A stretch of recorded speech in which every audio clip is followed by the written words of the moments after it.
Hey everybody, what a day. And I know it's late here on the West Coast, so maybe I'll find some of my friends on the other side of the world. We are day 11 of the Happiness Challenge, and I am so excited. I got to see Tamman sorsak in the clinic today, and we're doing a special influencer series where people who are interested, we're scanning and filming them and talking about all the principles in the Happiness Challenge. So I love this. Indonesia, Dubai, Ghana, my goodness. We have had so many great comments from the Happiness Challenge. Today, why I collect seahorses. These videos are great, full of information, really helping my mind and spirit. From Anne, I agree with you all. This information is so great. Thank you for these 30 days of videos and handouts. I definitely love all the information on nutrition. Class is changing my brain. I almost fell at the store today and 3 women insisted on helping me. I accepted graciously.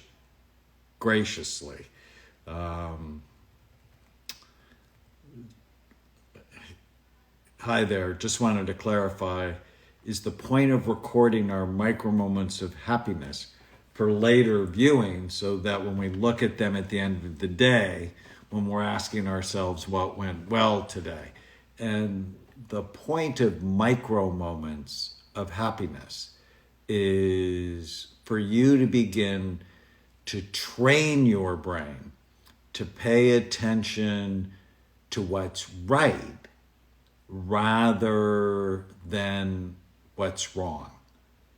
And it's just so important. And it's a practice that's easy to notice what's wrong. Your brain is programmed to notice what's wrong.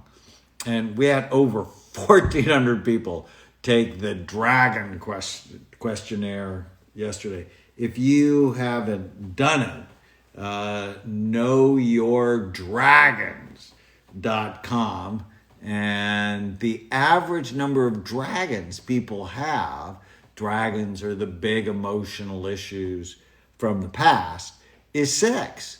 So if you end up with 6 or less, it's a good thing. 6 or more, it just means you have work to do. So my granddaughter Haven loved this dragon puppet. But I just want you to know you can still sign up for the 30-day happiness challenge and start at day 1. So thank you by Teresa 12, SCC Vanguard alum, me too, class of 1978. One of my cool awards. I hang in the Hall of Fame at Orange Coast College. Spent a year there. Anyways, I am so grateful for all of you. So you want to be happier, 30dayhappinesschallenge.com. And for those of you that don't know about it, it's really based on 7. I'm always trying, how can I make brain health, mental health simple, easy to do? And it's based on 7 Neuroscience Secrets. People don't know this stuff. And 7 simple questions. Like, number 1, know your brain type. And the question is, am I doing something today to make my brain uniquely happy? And what makes my brain uniquely happy could be wildly different than other people I work with or other people in my family. I like routine. I like sleeping. I like getting up and taking care of my family. I like seeing patients. I mean, I stay in a routine that really fits my brain. I want you to do the same thing. The second decision is optimize the physical functioning of your brain. Because when your brain works right, you work right. And when your brain is troubled for whatever reason, you're not going to be happy. And so making decisions for the long term will help you be long-term happy. And 3 is nourish your brain. So we talked about the supplements that are good, especially my favorite one, Happy Saffron. Love Happy Saffron. Today is going to be a great day from South Africa. I just love all these comments. 4 is choose foods you love that love you back. You have a relationship with food. Is it a good relationship or a bad one? So by the C, 12, is happiness possible during grief? That lost your father to COVID in February. Well, I lost my dad to COVID a year ago, May. Actually, if you go to my Facebook from last May, I posted, I think, almost every day for 2 months about the grief. And it's absolutely possible to be happy even during grief. Yes, you're going to be sad. Yes, you're going to cry. You're going to go through the process, but it doesn't have to consume every waking moment of the day. You can still exercise. You can still eat right. You can still connect. And it's critical. So 5 is master your mind and gain psychological distance from the noise in your head. And I've got so many great lectures on that coming up in the Happiness Challenge. And the little question is it true?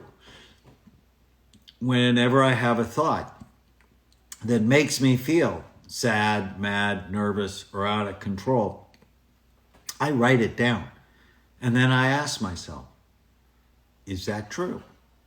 And I'm going to give you a process that I've learned over the years that is just so helpful for me.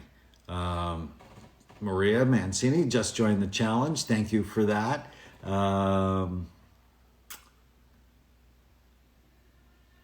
Differences between male and female brain? Yes. Having 5 sisters, 3 daughters, 14 nieces, yes. Female brains work much harder than male brains, which is why males go to jail 14 times more than females. But it's also why females have a higher incidence of anxiety and depression. 6, love 6. Notice what you like about others more than what you don't like. And 7 is live each day based on clearly defined values, purpose, and goals. And the question is, well, does it fit? So this isn't your typical happiness course. Focus on gratitude. You should. Be kind to others. You should. This is really a course based on neuroscience. Get your brain right and your mind will follow. Healthy brain, happy life. Are you treating your brain with love? The question, I've seen a couple of questions about borderline personality disorder. Yes, we have seen many patients with borderline personality disorder, And I often wonder what's going on in their brain. Did they have a head injury? Have they had severe emotional trauma? Is there ancestral trauma? Best time of the day to take happy saffron? Anytime. I take mine at night. OCD can clearly be treated. And if your life is wrecked by someone with borderline personality disorder, some people, you have to let go of your life. I ultimately believe that we teach people how to treat us by what we tolerate.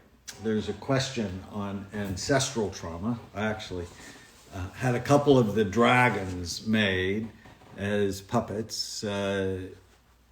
So this is the ancestral dragon. Say hello. Hello. It's not your trauma. It's trauma from your dad or from your mom. My wife's grandmother grew up in what is now Lebanon during the Great Famine in World War I. And my wife's always looking for bad things to happen. Now, she's so much better than she used to be. But in large part, I think her grandmother's fear got planted in Tana's genes. So trauma, yes, absolutely, can live in your DNA. Another question about how you can help a sibling who hasn't accepted their diagnosis. I say this clearly in the course. No influence without connection. So your primary job is not to get them to accept their diagnosis. Your primary job is to stay connected to them so that you have influence. Yes, Amen Clinics treats people with eating disorders, Lyme disease. Actually, Dr. Ebony Cornish in our Reston, Virginia clinic is one of the world's experts on Lyme disease. So many great questions. And it's late, which means I need to go to bed. But I wanted to do this. Yes, I will save this video. Where is your hair?